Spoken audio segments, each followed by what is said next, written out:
ಬಾಗಲಕೋಟೆ ಜಿಲ್ಲೆಯ ಬಾದಾಮಿ ತಾಲೂಕಿನ ಕರಡಿಗುಡ್ಡ ಗ್ರಾಮದಲ್ಲಿ ಕಳ್ಳತನದ ಯತ್ನ ಹಾಗೂ ಸಾರ್ವಜನಿಕರ ಮೇಲೆ ಗುಂಡು ಹಾರಿಸಿದ ಘಟನೆ ವರದಿಯಾಗಿದೆ.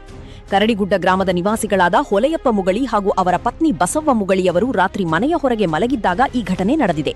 ವಿಜಯಪುರ ಮೂಲದ ಪ್ರಶಾಂತ್ ಸಿದ್ದರಾಮ ಎಂಬ ವ್ಯಕ್ತಿ ಕಳ್ಳತನದ ಉದ್ದೇಶದಿಂದ ಇವರ ಬಳಿ ಬಂದು ಮೈಮೇಲಿದ್ದ ಆಭರಣ ಹಾಗೂ ಹಣವನ್ನು ಪರಿಶೀಲಿಸುತ್ತಿದ್ದ ಎನ್ನಲಾಗಿದೆ.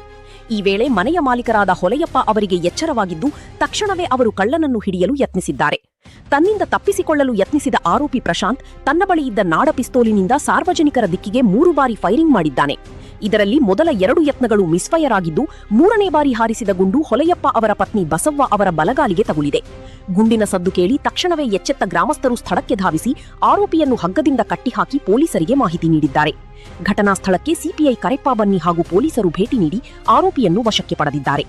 ಆರೋಪಿಯ ಬಳಿ ಇದ್ದ ಪರವಾನಗಿ ಇಲ್ಲದ ನಾಡ ಪಿಸ್ತೂಲನ್ನು ಜಪ್ತಿ ಮಾಡಲಾಗಿದೆ. ಗಾಯಾಳು ಮಹಿಳೆ ಬಸವ್ವ ಅವರಿಗೆ ಬಾದಾಮಿ ಸರ್ಕಾರಿ ಆಸ್ಪತ್ರೆಯಲ್ಲಿ ಪ್ರಾಥಮಿಕ ಚಿಕಿತ್ಸೆ ನೀಡಿ ಹೆಚ್ಚಿನ ಚಿಕಿತ್ಸೆಗಾಗಿ ಹುಬ್ಬಳ್ಳಿಯ ಆಸ್ಪತ್ರೆಗೆ ದಾಖಲಿಸಲಾಗಿದೆ.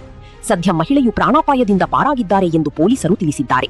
ಆರೋಪಿ ಪ್ರಶಾಂತ್ನನ್ನು ಬಂಧಿಸಿರುವ ಬಾದಾಮಿ ಪೊಲೀಸರು ಈತ ಬೇರೆ ಯಾವ ಪ್ರಕರಣಗಳಲ್ಲಿ ಭಾಗಿಯಾಗಿದ್ದಾನೆ ಮತ್ತು ಈತನಿಗೆ ಪಿಸ್ತೂಲು ಎಲ್ಲಿಂದ ಸರಬರಾಜಾಗಿತ್ತು ಎಂಬ ಕುರಿತು ತನಿಖೆಯನ್ನು ಮುಂದುವರಿಸಿದ್ದಾರೆ.